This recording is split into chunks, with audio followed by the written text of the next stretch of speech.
Chapter 19 का 10 तुम यहूदा के राजा हिजकिय्याह से यो कहना, तेरा परमेश्वर जिसका तू भरोसा करता है, यह तुझे छुटकारा देने पाए कि यरूशलेम यशूर के राजा के वश में ना पड़ेगा। वहां लिखा है ना असरिया का, इधर से लेकर वो जो कहानी है वो शुरू है असरी का। असुर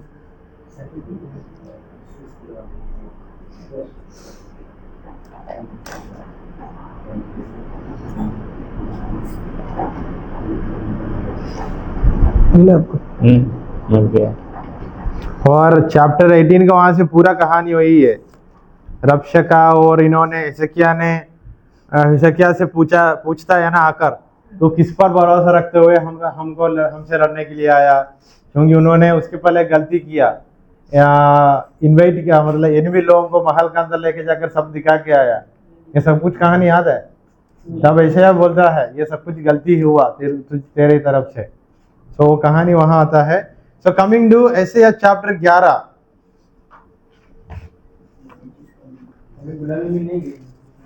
the reign of root of Jesse and the restoration of Israel. Chapter 11 में जेसी का वंश से लोग आएगा, और वहां लोग नहीं, जेसी का वंशज एक आएगा और वो क्या होगा, इसराइल के ऊपर राज्य करेगा और राज की करेगा और रूल करेगा करके बोलने वाला एक भविष्यवाणी है चैप्टर 11 में। और इजराइल लोगों को वापस परमेश्वर ने रिस्टोर करेगा करके भी बोला।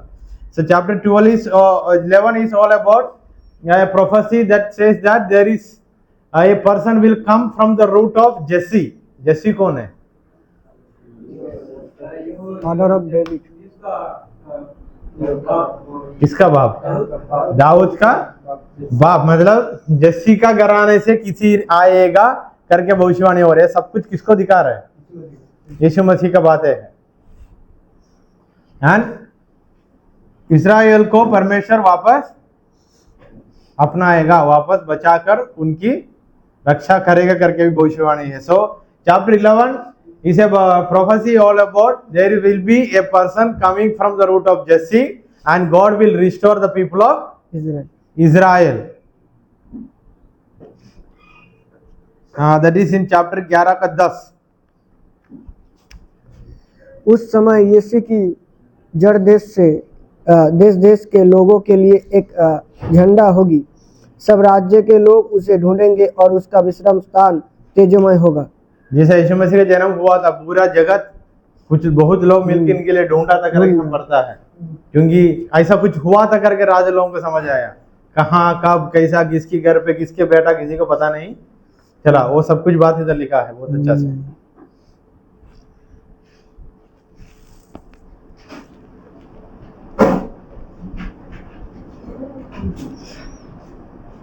उस समय एंड वर्स 12, वो जाति जाति के लिए झंडा खड़ा करके इजराइल के सब निकाले हुओं को और यहूदा के सब बिखरे हुओं को पृथ्वी की चारों दिशाओं से इकट्ठा। ये पढ़ने के समय मुझे वो याद आता है, यीशु मसीह मृत्यु होने के बाद 120 लोग, मतलब उतना लोग आकर एक जगह पे इकट्ठा हुआ, बैठा। उसके बाद हमारा थोमा कहाँ आ गया? इंडिया तक आया करके कहानी है ना। मतलब दुनिया का कोना कोने से लोगों को इकट्ठा करेगा, वो इकट्ठा करके सेवकाई। So something is related to that if you read again. So that is in chapter 11. Coming to chapter 12, a small chapter, there is a song, the song of thanksgiving and praise. ऐसे एक गीत गाता है धन्यवाद करने का, ऐसे या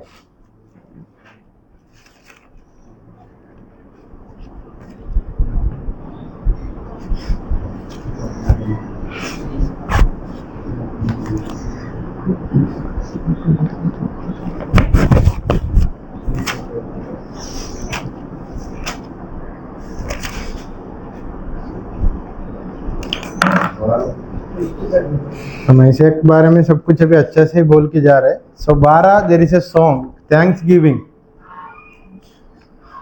coming to chapter 16, coming to chapter 12, Isaiah presents a song of thanksgiving and praise where the people of God expresses their joy and gratitude for the salvation and comfort of the land. They also proclaim the greatness and glory of the Lord and invite others to join in them, worshiping Him. So this is a song, परमेश्वर को आराधना करने का, परमेश्वर हमको बचाए इसलिए धन्यवाद की एक गीत है. Coming to chapter 13, the judgment of Babylon and the day of the Lord. Babylon के ऊपर परमेश्वर का न्याय आएगा और परमेश्वर का दिन के बारे में चैप्टर 13 में लिखा है. अध्याय chapter 13 speaks about the judgment upon Babylon and the day of the Lord. Day of the Lord. Isaiah prophesies the judgment of Babylon, the mighty and proud empire that will oppress God's people. He described the horror and destruction that will come upon Babylon in the hand of the Lord and his army nations. He also described the day of the Lord, the time of cosmic upheaval and universal terror when the Lord will punish the world for its wickedness and arrogance.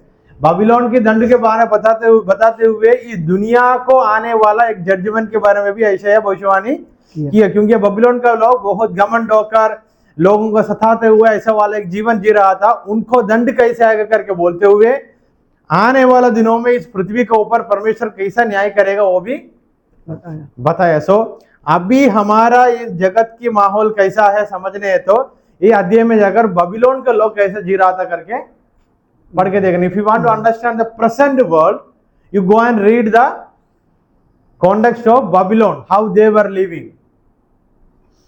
You got my point?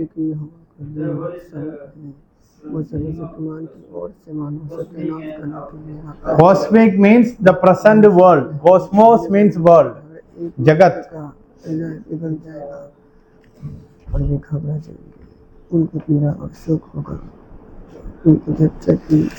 For example, if I read chapter 13 verse 6, someone please read. Gopal पढ़ो. अभी पढ़ रहा है 13 का 6. हमको कैसा लगता है वचन पढ़ने के बाद? पढ़िए. हाय हाय करो क्योंकि यहोवा का दिन समीप है, वो सर्वशक्तिमान की ओर से मानव सत्यानाश करने के लिए आता है. हमको ये बात है कौन सा बातों को दर्शाता है? परमेश्वर का दूसरा आगमन. समझ आया? बाबिलोन का ऊपर दंड कैसे आएगा करके बोलते हुए इस दुनिया का ऊपर आने वाला दिनों में कैसा दंड होने वाला है, क्या परमेश्वर कैसा करने वाला है करके भविष्यवाणी किया है. Where? That is in chapter 13. Then coming to chapter 14, याकूब का घराने को परमेश्वर रिस्टोर करेगा. याकूब का मतलब इज़राइल. 12 गोत्र. ये दंड का बीच में से परमेश्वर चुने हुए लोगों को कैसा बचाएगा करके बोला. समझ आया?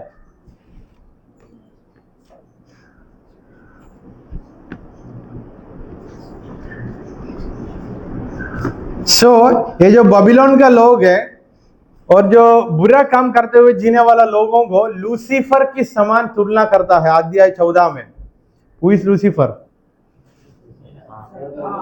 That is return in chapter 14 के 11 से लेकर पढ़ के देखना. जो लोग विरोध का काम करते हुए जीता है, इधर बाबिलोन को दिखाया है. वो बाबिलोन की समान घमंड होकर दुष्ट काम करते हुए जितने लोग जीता है वो कैसा है करके लिखा. ऊपर से गिरे हुए तारा है वो, ऐसा लिखा. ऊपर से कौन सा तारा गिर गया? लूसीफर के साथ लूसीफर के सेना. शैतान के बारे में नहीं लिखा है ऐसा बोलते हैं. कौन बोला? ये कहानी वो राजा के लिए बताया गया था ना, वो तो राजा. कौन सा राजा? तेरा वैभव और कौन सा राजा? सारे राजाओं का जीवन ऐसा ही हुआ ना.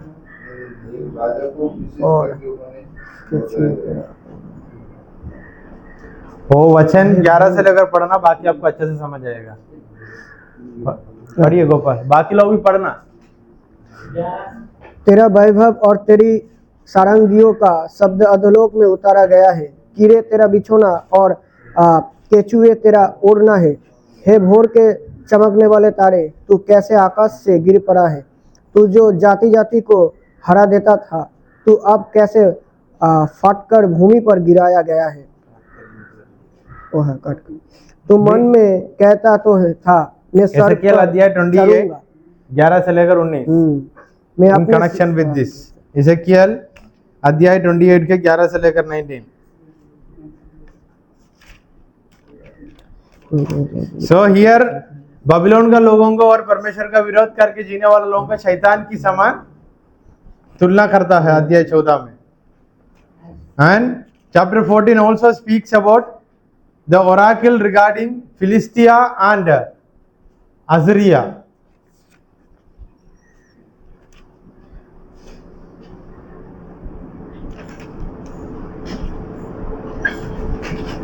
Then an oracle concerning Moab, अध्याय 15.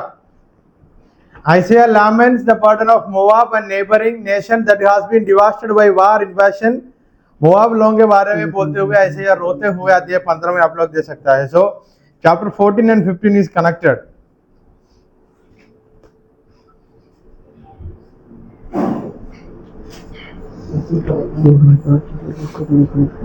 मोआब ने क्या किया? उन लोगों के ऊपर सताव आकर वो लोग बहुत क्या बोलता है सताव में इसका समय जी रहा था. वहाँ बहुत राजा लोग इन लोगों को सताया, बहुत युद्ध हुआ ये सब कुछ समय में. उनके बारे में सोचकर बोला. उन लोगों का एक भविष्यवाणी भी किया.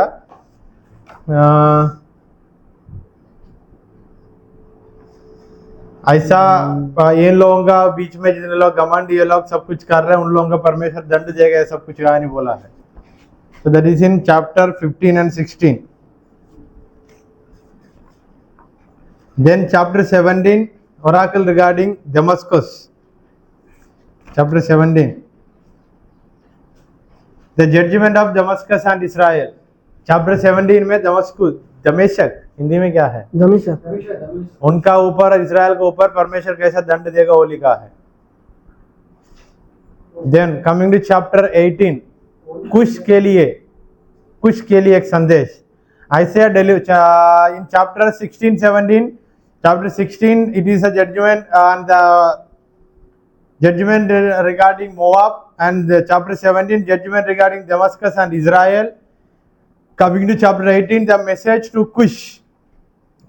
Isaiah delivers a message to Cush, a distant and powerful nation that is situated beyond the rear of Ethiopia. He described their land as a land of bustling wings, and when they spent ambassador by sea and by the land, he said, the Lord is watching and waiting, then he will cut off the branches of prune and the vines. So in chapter 18, God will give a message to Isaiah regarding Cush. They are a nation living near to Ethiopia. They are living in a good condition, in proudness and all, but Isaiah will deliver a message to them. A day will come, परमेश्वर आपको pruning करेगा, मतलब cut करेगा. 16 का क्या था ना? क्या मैंने 16-15 सेम बोला आपने? 15, 16 same, 17 same. Judgment regarding Moab. 16 judgment regarding Moab. Chapter 15 the burden of Moab. Moab के ऊपर सताव के बारे में. अध्याय 16 में इनका ऊपर क्या दंड आने वाला है मोआब के ऊपर. अध्याय 17 में दमस्कुस और इस्राएल का ऊपर क्या दंड आने वाला है. चैप्टर 18 में कुश का ऊपर क्या दंड आने वाला है. The message of Cush, the message to Cush. Coming to chapter 19 the judgment and salvation of Egypt. Egypt का ऊपर परमेश्वर का जजमेंट कैसे होगा वो लिखा. क्या लिखा ये सब हम वचन लेकर नहीं पढ़ने वाला क्योंकि कैसा दंड देगा ये सब बहुत बड़ा कहानी है. सो अध्याय 16 और 17 और 18 और 19 में क्या लिखा हमने पढ़ा. So coming to chapter 19 year कुछ ऐसा वाला बात होता है यशायाह का पूरा चित्र बदल जाता है. So read chapter 20. बताऊंगा तब पढ़ना. Isaiah performs a sign of the naked captives where he walks around naked and barefoot for 3 years. ऐसा लिखा है 3 साल आइसिया नंगा घूमा. मैं नहीं बोला हुआ वचन में लिखा. अध्याय 20. He explains that this is a sign of what will happen to Egypt and Cush. Egypt लोगों को कुश करके लगा जगह का लोगों को आने वाले दिनों में क्या होने वाला है करके, क्योंकि ये लोग बहुत ताकतशाली होकर लोगों को सता रहा है. इनका हालत कैसा होगा करके दिखाने के लिए परमेश्वर यशायाह से बोला तू 3 साल नंगा मैंने नहीं बोला, उन्होंने वहां लिखा, वहां लिखो, वहां पढ़ना। अध्याय 20 का दूसरा वचन। सर पढ़ रहे थे हम्म। पढ़ रहे थे।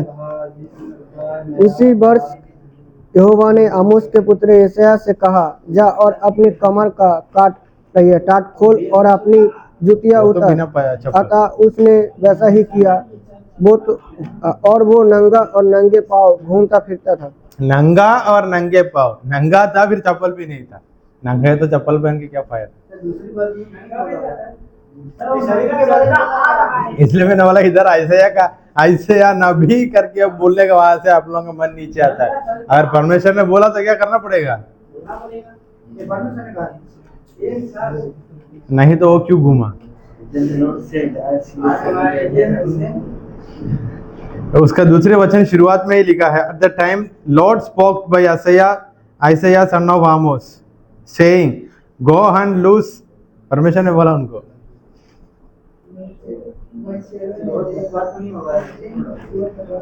वो मानने में इतना दिक्कत क्या होता है हमको।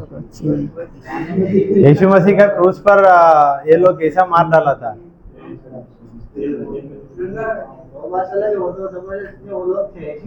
इधर परमेश्वर ने बोला तो वो लोगों से बढ़कर परमेश्वर का बात है ना।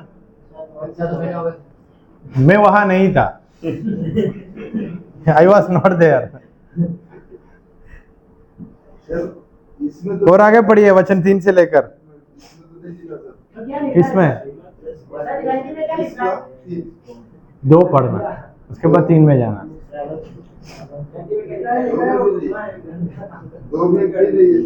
पढ़ो, आप पढ़ के देखना।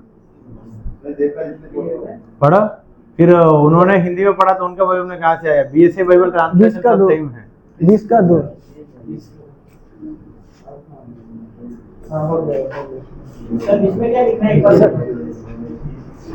सर 3 से पढ़ना।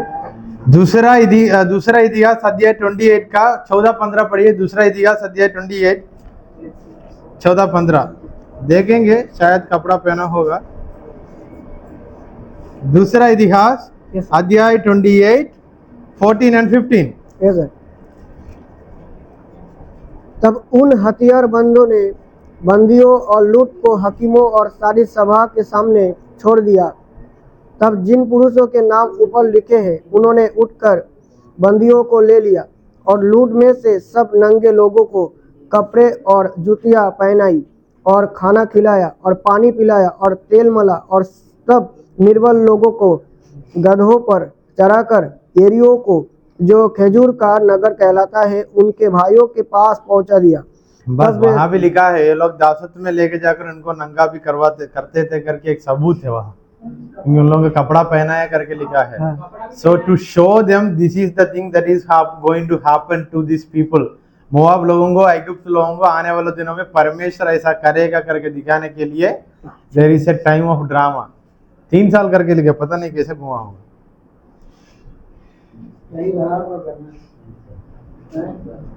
तीसरे वचन में लिखा है वो। Yes sir. दत्ता भाई के बाइबल में नहीं है करके क्यों बोला? तीसरा वचन में भी बहुत अच्छा से लिखा है। कौन का देश को ऐसा होने वाला करके एक कहानी है, इजिप्ट एंड कुछ। दूसरा इतिहास 28 का 14 to 15। See, the context where we are living, that is very much different from the context where they live. उन लोगों का समाज और the society were different to our society. And when I said about ऐसे नंगा घुमा करके, आज भी हमारा गांव में, हमारा जगह पर बहुत ऐसा वाला बातें चल रहा है। कुछ नाम बोलकर कुछ लोगों को नंगा घुमाना, लड़की लोगों को कपड़ा उतारना, ये सब बातें चल रहा है। So context, even though the contexts are different, but almost context is same. When it happens, what the purpose of to show those Egypt and Kush people that खिड़की का सपोर्ट लगा के रखना, a day will come, God will make them to roam like that.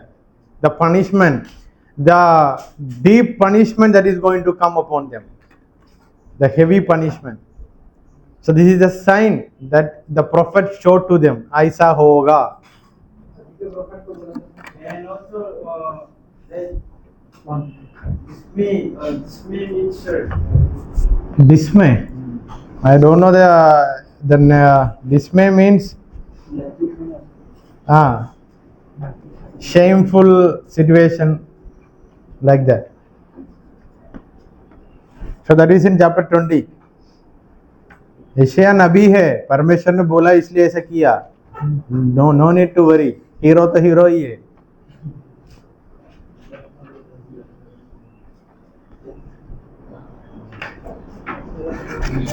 कमल क्या हुआ? Coming to chapter 21, the judgment of Babylon and the day of the Lord. Babylon का ऊपर आने वाला न्याय का दिन और परमेश्वर का दिन. The judgment upon Babylon and the day of the Lord.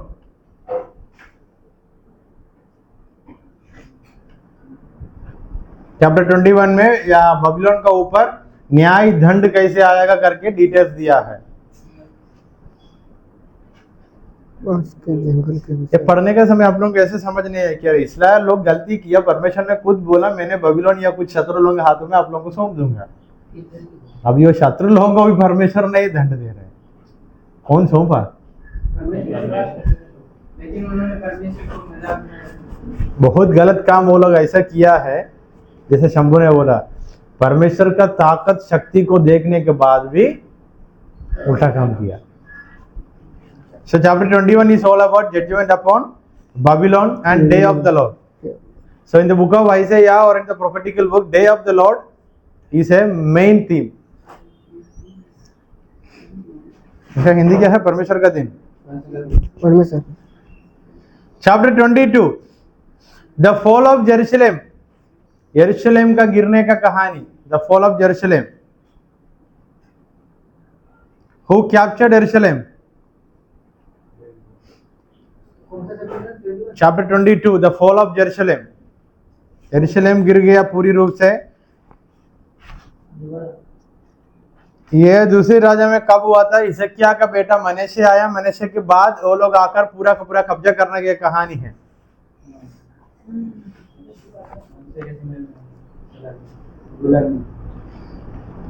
Then the fall of Jerusalem, chapter 22.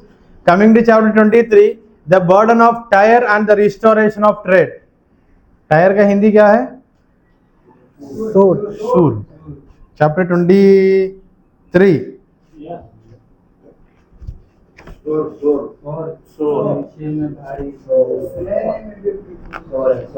Tarshish को अंडरलाइन करके रखना. तर्शीश में जाने वाला और एक प्रोफेट है.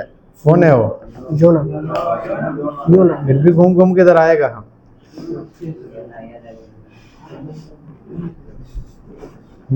कौन है वो? हर्ष, यूहन्ना. So chapter 23, the burden of Tyre and the restoration of trade. He says that Tyre will be forgotten for 70 years, but then it will be restored and resume its trade. Tyre का जो देश को 70 साल तक सब लोग भूल जाएगा, उसके बाद उनका रिस्टोरेशन होगा. 70.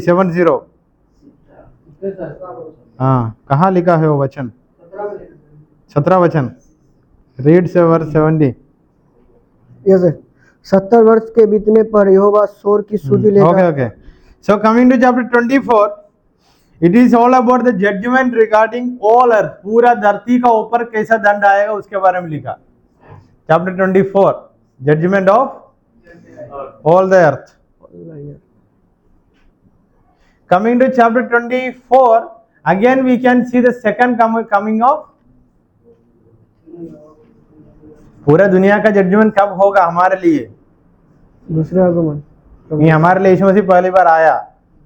दूसरी बार आगमन के समय में पूरा दुनिया का जजमेंट होगा. So this is all about second coming of Jesus Christ, judgment of all the earth. Coming to chapter 25, God will swallow up death forever.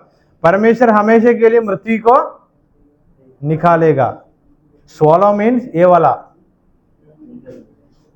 क्या है? उंगा निगलना. परमेश्वर पूरा मृत्यु को इस दुनिया से, वो किसको मिलेगा? जिसको आनंद जीवन में प्रवेश हो सकता है उनके लिए है। So that is in chapter 25, it is all about God will swallow up the death forever. Then chapter 26, the song of trust and hope. हम पढ़े थे ना, परमेश्वर आएगा, हमको लेके जाएगा, हम उनकी साथ आराधना करेंगे, प्रार्थना करेंगे करके भविष्यवाणी ये प्रचार होता है। सो अभी पूरा मृत्यु को धरती से निकाल दिया, परमेश्वर पूरा दुनिया को दंड किया, मतलब जज किया, उसमें से अच्छे लोगों को चुन लिया, उनके साथ लेके गया। अभी हम उनके साथ बैठकर धन्यवाद की गाना और हमेशा आराधना हल्लेलुया बोलते हुए एक जीवन। वो कहाँ लिखा है? चैप्टर 26। हमारा एक कमिंग टू चैप्टर 27। उद्धार को काम देने के लिए मैंने सब कुछ ये दूसरा आगमन की कनेक्ट करके इसलिए बोल रहा हूँ, समझने के लिए। वो लोगों को ये सब कुछ बातें बोला था, शायद ऐसा नहीं लगा था। उन लोगों का सताव के बीच में से परमेश्वर उन लोगों को बचाने के बाद लगा उनको। समझ आ रहे हैं ना? हमारे लिए, अभी हमारे लिए तो ऐसा संदर्भ में हम नहीं है। ये उस समय भविष्यवाणी होने का समय, वो लोग ऐसा वाला एक संदर्भ में था, उनको वो संदर्भ से छुटकारा और चंगाई पाने का मतलब, छुटकारा मतलब उनको उद्धार में आने का, और क्या बोलते उसको, दासत्व में से आने का संदर्भ था। उन लोगों के लिए शायद ये दूसरे आगमन की कहानी नहीं है। हमारे लिए हम पढ़ने के समय इट फोकस टू परमेश्वर का दूसरा आगमन। समझ आ रहा है? इसलिए भविष्यवाणी करके बोला। Coming to chapter 27, the deliverance of Israel, Israel लोगों को बचाना। हियर इस्राएल लोगों को ऐसा भविष्यवाणी किया, इस्राएल लोगों को परमेश्वर चुना है, उन लोगों को परमेश्वर फिर वापस इकट्ठा करने का कहानी।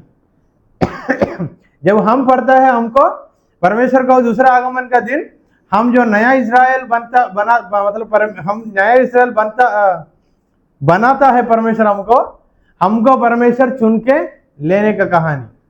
और अभी का बात देखा तो द प्रेजेंट कॉन्टेक्स्ट, हमको इतना बड़ा झुंड में से परमेश्वर एक एक को चुनकर अलग किया। सो ये जो भविष्यवाणी अभी के लिए भी है, और जो ये जो भविष्यवाणी को हम कैसा समझना है, जो बातें बीत गया वहां भी है इस भविष्यवाणी का बात है, अभी हो रहा है वो भी है, और होने वाला है वो भी है। तीन तरफ से हम देखने का जरूरत है जो सब बातों को। समझ आया?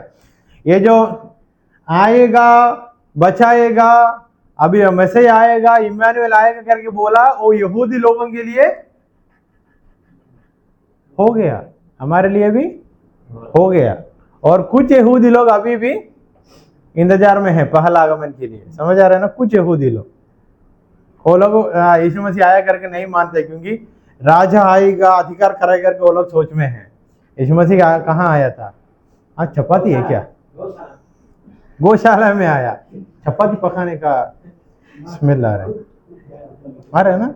मतलब आप लोगों का मन वहां है। Chapter 28, the judgment of Ephraim and the cornerstone of Zion. Ephraim का ऊपर आने वाला दंड, और वो जो कॉर्नर स्टोन है, कॉर्नर स्टोन का हिंदी कोने का पत्थर। हाँ, वो जो पत्थर क्या है? कोने का पत्थर लिखा है ना। लोग वो पत्थर को तिरस्कार कर दिया, अभी वो पत्थर कॉर्नर स्टोन वो बन के करके वचन है। अरे आपका बाइबल में देखा तो समझ आएगा ना।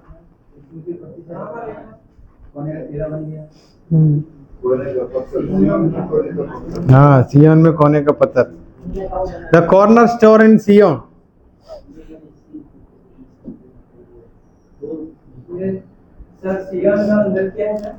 ये यरूशलेम का नाम में बताने का जगह पर कभी कभी सियोन करके लिखता है।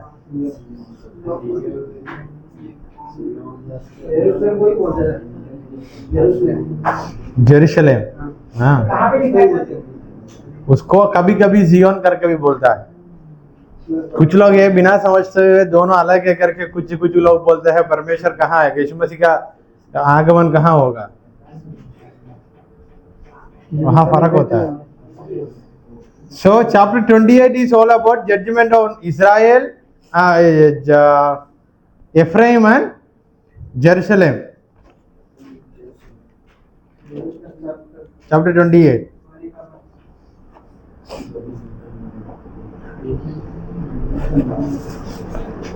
खोने का पत्थर है ना वो भविष्यवाणी का हम ऐसा मान सकता है, यीशु मसीह आया, उनको अभी बहुत लोग तिरस्कार करते जा रहे हैं, एक दिन आएगा। इसलिए यशायाह नबी भी भविष्यवाणी किया था, एक दिन जरूर आएगा, सब लोग उनको ही आराधना करेगा। मतलब वो जो पत्थर को अभी दुनिया का लोग उसको निकाल दिया, हम उसके बारे में जाकर बता रहे, वो पत्थर बहुत मुख्य है। यीशु मसीह के बारे में जाकर बताते हैं ना लोगों को, तब लोग क्यों बोलता है तुमको और कुछ काम नहीं है क्या? यीशु मसीह बोल के घूमता है, एक दिन जरूर आएगा उनका दूसरा आगमन। ये जो लोग ऐसा बोला, वो ऐसा सोचेगा। वो जो लड़का आकर आप बोला था, वो जिनका नाम पंकज करके लड़के आकर मुझे बोला था, यीशु मसीह पर विश्वास करना सब अच्छा होगा, दूसरा आगमन पे मैं विश्वास करना था। यही सच में परमेश्वर है। सो ये day will come, the people those who rejected this stone, they will say that this stone is the real stone। इनको ही हम आराधना करना था। अभी मौका, अभी है मौका, अभी विश्वास करो, मन फिराओ। ये कौन प्रचार किया? हाँ, यूहन्ना नबी ने प्रचार किया था, और यीशु मसीह भी बोला the time is near, repent and baptize. So coming to chapter 29,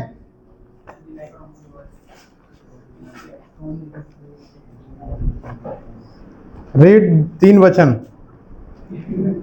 हाय अरियल हाय उस नगर पर जिसमें दाऊद छावनी किए हुए रहा। वर्ष पर वर्ष जोड़ते जाओ, उस सब के पर्व अपने अपने समय पर मनाते जाओ। तो भी मैं तो अरियल को संकट में डालूंगा, वहाँ रोना पीटना रहेगा, और वो मेरी दृष्टि में सचमुच अरियल सा ठहरेगा। मैं चारों ओर तेरे विरोध छावनी करके तुझे कांटों से घेर दूंगा, और तेरे विरोध घर भी बनाऊंगा। तब तू गिरा कर भूमि में डाला जाएगा, और धूल पर से बोलेगा, और तेरी बात भूमि से धीमी धीमी। ये भी भविष्यवाणी है। ये पढ़ने का समय उन दिनों के लिए लोगों को उस दिन का बातें था, हमारे लिए अभी हो गए सब बातें। समझ आया? उन लोगों के लिए वो समय का बात था, हमारे लिए क्या लिखा है वहां, क्या क्या होगा करके लिखा। तो संकट में डालूंगा, वहाँ रोना पीटना रहेगा।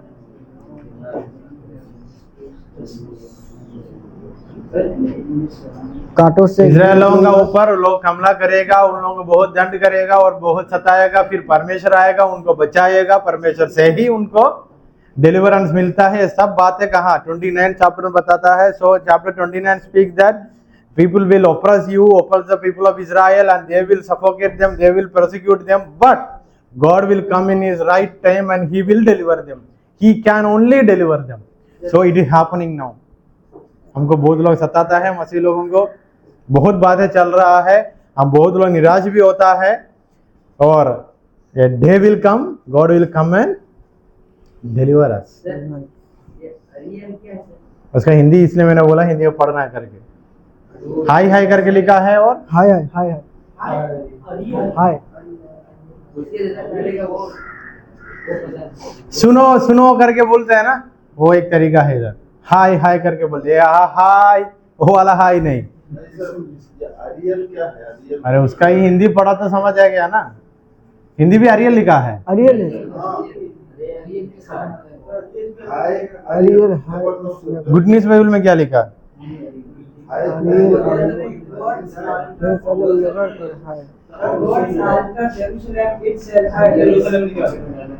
नहीं नहीं, ये हाय हाय करके बोलते हैं ना।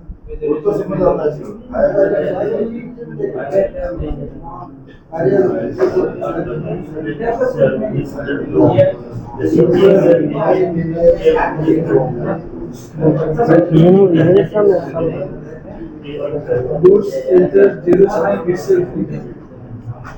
जेरूसलम में कोई नगर होगा, अरियल नाम का। नहीं नहीं नहीं नहीं, हाँ वहां तो दिया ही होगा।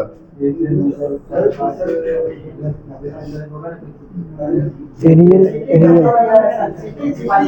सर शहर शहर हाँ, जेरूशलेम जेरूशलेम करके बुलाता है। शहर वो अंदर कोई सिटी होगा इंग्लिश में इसे दुनिया में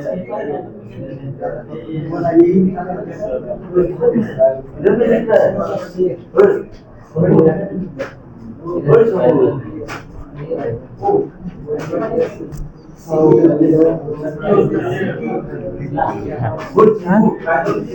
ये है ना, ऐसा समझ सकता है परमेश्वर का कुछ वाणी बोलने से पहले हाय हाय ऐसा एक शब्द भी यूज करता है, दस सेज द लॉर्ड। ये परमेश्वर की वाणी, उसका गंभीर रूप से ये क्या है करके समझाने के लिए एक शब्द को यूज करता है। वहां लिखा है जेरूशलेम जेरूशलेम करके बुलाया, तो भी फिर भी ये बुलाने के बाद जो बात बोलने वाला है उतना गहरा बात है, गंभीर बात है करके समझाने के लिए एक तरीका है। कुछ हो जाता है मतलब उसका लग जाता है तो भाई उदाहरण समझो, ट्रेन आ रहा है, ट्रेन आने से पहले क्या साउंड आता है हमको, की करके आया तो वैसा होगा। अभी समझ आया? और ट्रेन का शक्ति और आने से क्या होगा करके समझने के लिए उतना बड़ा हॉर्न बजाता है, और बजाने से गाँव गाँव हमारे पूरे शरीर पे क्या आएगा, एक डर आ जाएगा तुरंत। ऐसा एक बात है ये भी। So that is in chapter 29. It is the judgment of Jerusalem. Coming to chapter 30.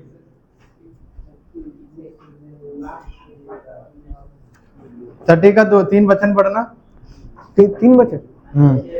In chapter 30 हमने पढ़े थे, यहूदा का लोग एक समय में आइगुप्त का लोगों से जुड़कर दोषी बनाया था।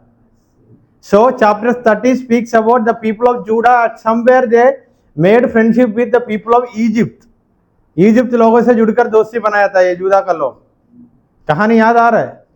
So ऐसा is prophesying to them, इन लोगों से जुड़ा तो भी कुछ नहीं फायदा। There is no use even after making friendship with people of Egypt. Read. Yes sir. यहोवा की यह वाणी है, हाय उन बलवा करने वाले लड़कों पर जो युक्ति तो करते परंतु मेरी ओर से नहीं वाचा तो बांधते परंतु मेरे आत्मा के सिखाए नहीं, और इस प्रकार पाप पर पाप बढ़ाते हैं। तो वहां लिखा है, ऐसे का भविष्यवाणी हो रहा है, स्टबोन चिल्ड्रन करके बुला के बोलता है।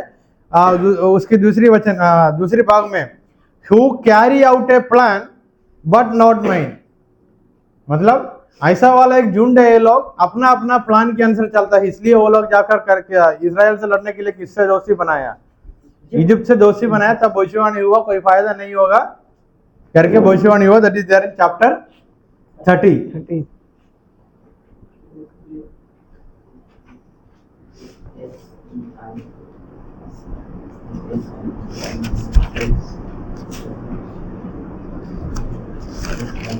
Coming to chapter 31.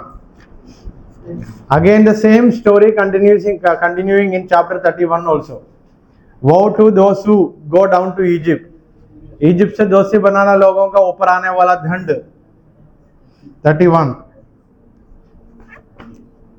So chapter 30 and 31 is all about those who are making, especially the people of Judah made friendship with Egypt, but God spoke to Isaiah to speak to them. There is no use making friendship with Egypt. Only God can protect and only God can deliver. Coming to chapter 32, the reign of the righteous king and the transformation of the land. पढ़िए chapter 32 का 2-3 वचन। देखो एक राजा धर्म से राज्य करेगा और राजकुमार न्याय से हुकूमत करेंगे। हर एक मनो आंधी से छिपने का स्थान और बौछार से आर होगा, और निर्जल देश में जल के झरने। लोग चैप्टर 33 का वचन पढ़ना। तब तो भूमि में बड़ी चट्टान की 33 छाया। का 32 का।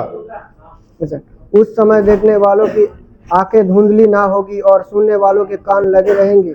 उतावलों के मन। तो वहाँ लिखा है एक chapter 32 speaking about a king will come and he will rule everything in a justice and in a prosperous way करके लिखा है। एक किंग राजा आएगा, सब कुछ अच्छा से राज की करे करके लिखा है। Who is that king? Jesus Christ. So उनका पहला आगमन में हुआ था क्या? Second. So it connects with the second coming, क्योंकि वो आएगा, क्योंकि first time he came to purify us, we can say that is written in Malachi. Open Malachi. Malachi कहाँ होता है हर्ष? Last book of Old Testament. Last book of 3. in the Old Testament. Malachi chapter 3.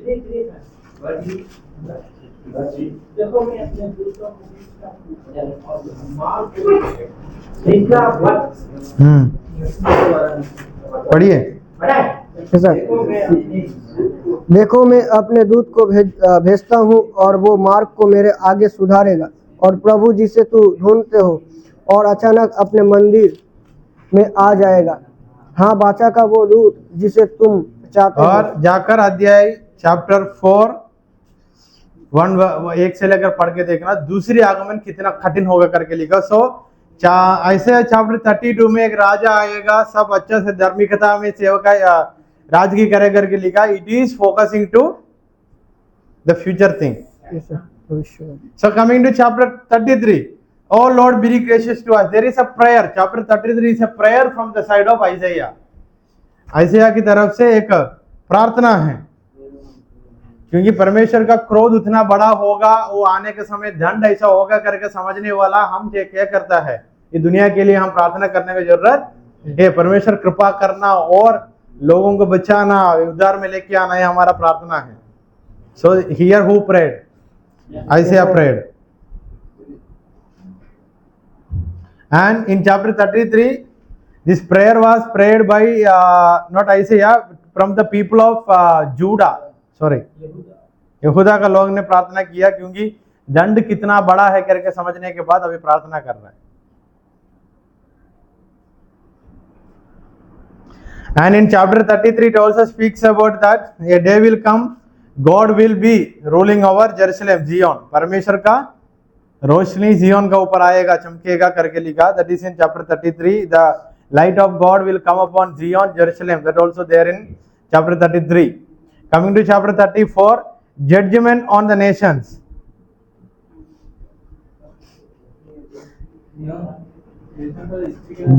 Chapter 34 again connecting with all nations. Read. हे जाति जाति के लोगों, सुनने के लिए निकट आओ, और हे दे राज्य राज्य के लोगों, ध्यान से सुनो। पृथ्वी भी और जो कुछ उसमें है, जगत और जो कुछ उसमें उत्पन्न होता है, सब सुनो। यहोवा सब जातियों पर क्रोध कर रहा है। जाति जाति के लोगों सुनो करके लिखा है। मत्ती अध्याय 28 का 18 से लेकर क्या परमेश्वर यीशु मसीह हमको क्या बोला? Go to the end of, दुनिया का अंत तक जाकर ये सुसमाचार को सुनाओ। बाकी कार्य परमेश्वर का है, सुनाने का कार्य हमारा हाथों में है। So chapter 33 is all about the judgment that is going to come upon all the nations. इस दुनिया का सारी जातियों के ऊपर आने वाला जजमेंट के बारे में chapter 34। Coming to chapter 35,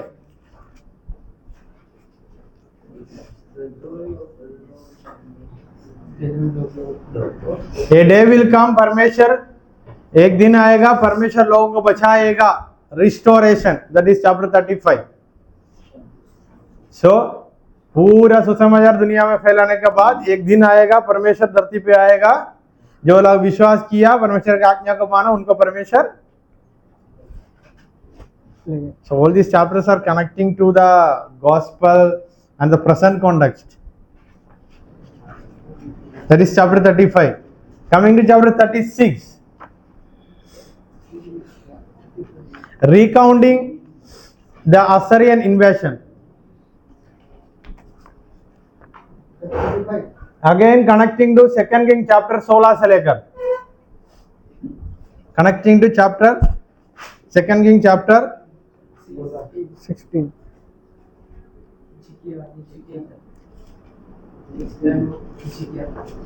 15 to 20. There was a time Hezekiah became king. पहला अच्छा किया कि Hezekiah became king and he did good things in the beginning. 25 साल में राजा बना. He was a good king in the beginning. He destroyed all the idol worship and everything. And at a time he compromised with the enemies. Enemy से दोस्ती बनाया, और वहां से लेकर जो कहानी है chapter 36, chapter 37, chapter 38, chapter 39 is all about the story of Hezekiah, the king Hezekiah. अध्याय 36 असरिया का लोक का कहानी, चैप्टर 37 हिजकिय्याह ने प्रार्थना किया उनकी कहानी, चैप्टर 38 हिजकिय्याह ने बीमार होकर प्रार्थना किया उसकी कहानी, चैप्टर 39 हिजकिय्याह ने बड़ा गलती किया वो लोगों को मंदिर के अंदर लेके आकर सब कुछ बातें दिखाने का, तब भविष्यवाणी होता है ईसाया का वो कहानी। सो chapter 36, 37, 38, 39 entire history of Hezekiah combines here. हिजकिय्याह राजा का कहानी इतिहास को अध्याय हिजकिय्याह अध्याय यशायाह अध्याय 36, 37, 38 और 39 में आप लोग पढ़ सकता है। कहाँ पढ़ सकता है?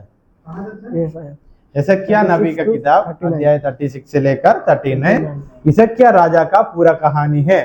Chapter 36 from Isaiah chapter 36 to 39 is all about the story which we studied in 2 Kings chapter 15 to 20. Who is the main character there?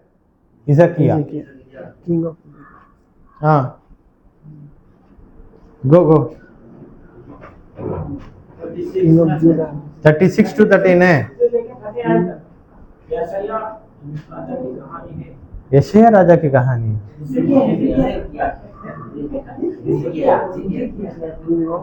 ये एक कहावत है ना, ये पानी भरने वाला उस पर क्या बोलते हैं, मटका को उल्टा करके पानी डालो तो कैसे होगा? ये ऊपर से तो नहीं जा रहा है ना। You have already studied about the history of हिजकिय्याह, एंड इधर वही बातें रिपीट हुआ है। There is nothing new and old. जो लोगों को वो बातें हिजकिय्याह कहाँ से आया करके सोच में है, वो कहाँ से आया करके बाद में पता चलेगा। सो कमिंग टू चैप्टर 40, अभी अध्याय 40 में आया। यशायाह announces comfort for God's people. So first division of यशायाह डन। यशायाह नबी का किताब का पहली भाग कहां से लेकर कहां तक का अभी हर्ष बताएगा जल्दी। यशायाह नबी का किताब कहां से लेकर कहां तक पहला भाग है करके मैंने लिखवाया था। कहां से लेकर कहां तक?